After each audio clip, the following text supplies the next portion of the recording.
Hello fellow cyborgs and welcome to another Hindsight is 2020 video where I tell you about some books I plan on rereading. Today I'm going to talk to you about 8 novels for young people because they vary in where they're gonna go. I don't remember what I gave most of these books. Some of these books I read so long ago that I might even not have rated them on Goodreads. So I might not be as specific with these, but these are books that I've been staring at my shelves and really wanting to reread for quite a number of months/years. So here we go. This is The Midwife's Apprentice by Karen Cushman. Fun fact, apart from mermaids that I was obsessed with when I was young, I was also obsessed with pregnancy and giving birth. Ironic now that I don't think I will ever have children, nor do I really have a desire to, but that's fine. So I kept this on my shelves because midwife, doctor who helps ladies give birth.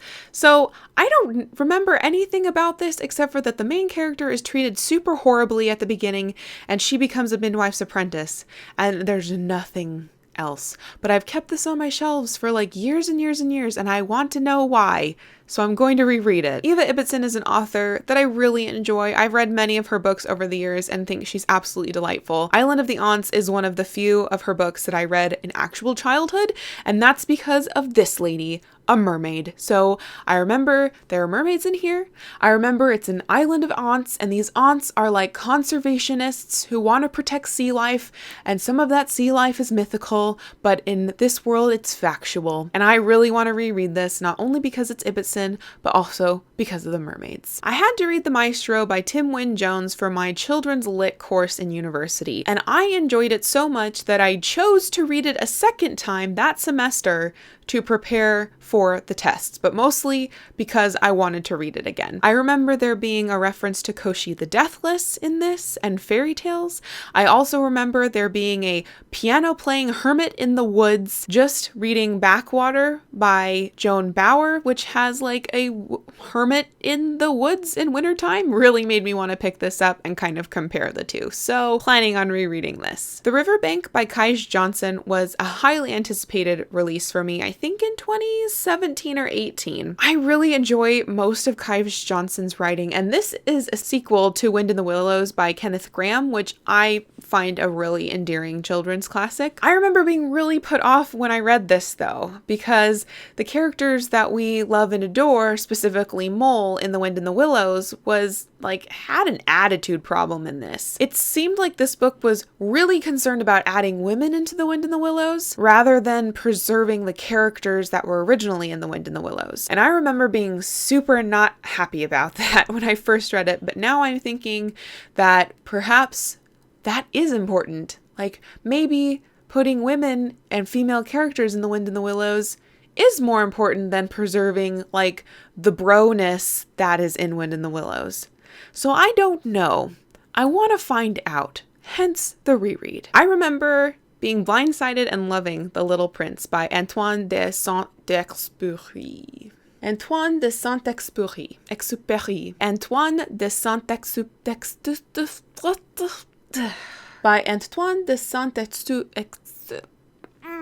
I don't even want to try anymore. I just feel really stupid. This is translated by Richard Howard. And I remember this being just really precious, but also, was there an asteroid planet with a drunk man on it? We'll find out. I'm not sure I'm gonna love this as much the second time, but maybe it will surprise me. We'll have to see. I think it's overly loved at this point, and maybe my salty Scrooge heart won't let me love it. I don't know. We'll find out. I remember really liking Watership Down by Richard Adams and wanting to get a copy of my own so I could reread it, and then that copy just sat and sat and sat. So I feel like this is the year where I'm going to reread Watership Down. Maybe I'll listen to the audiobook of this. So I want to reread this and see how I feel about it now, and if it stands up to the vague memories I have from reading it in like 2012. Sarena by Donna Jo Napoli was one of like the mermaid books available in my childhood, but it was not one of my favorite mermaid books. I remember this being like the Sirens. So I remember at one point a mermaid gets murdered by a sailor. I remember there's this Greek guy who I think is a bow and arrow, like an archer guy, and he got like stranded and he's got a bad leg, and a mermaid, Sarena, tries to help him. And I don't think this was mermaidy enough for my mermaid self. Also, it was kind of large for, rereading it all the time. It's like 200 pages, but I haven't read this in probably 15 years, probably 18 years. I don't know, a long time, and it's been on my shelves, and it's a mermaid book, and I want to see what I think about it now. So gotta find out, gotta read it to find out. And then we have The Tale of Despereaux by Kate DiCamillo, which I've kept on my shelves for years, and I don't know why.